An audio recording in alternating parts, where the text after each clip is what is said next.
เฮ้ย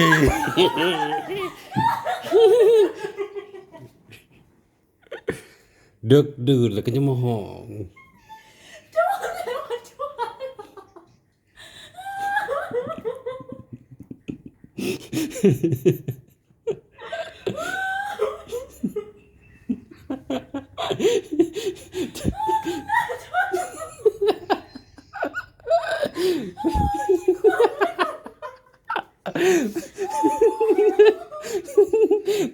ตกใจแห้งเหรอ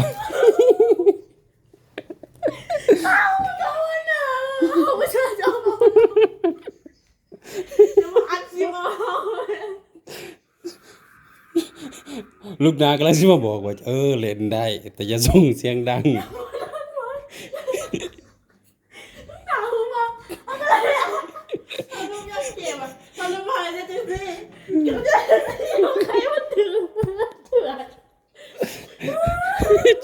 โอ้ยจะไหนตาย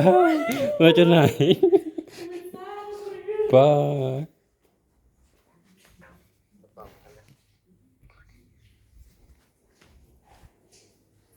ตกใจตกใจตกใจแห้งเถอะ โอ้ปานนี้โม่แล้วเลย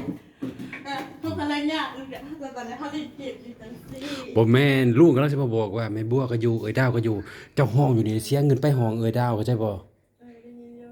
อือ ไม่ได้เข้าไปที่ซันจังซี่แล้วเขาก็ยังได้จังซี่ตึงตึงก็ใครประตูจะมาอยู่ได้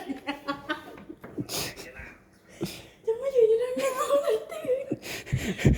ข่อยกำลังสิจับก่อนจะเปิดก่อนข่อยกำลังสิคมแบบนี้จะเปิดก่อนปุ๊บข่อยก็โพหน้ากันไปเลย เจ้าอย่าลืมนะสบายต้องตึงตึง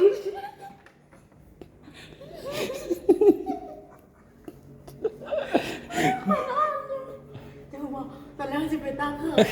ไอเราไอเท่าไหร่ละเขาแหลกเขาว่าไหนจะมาจ้วงอีก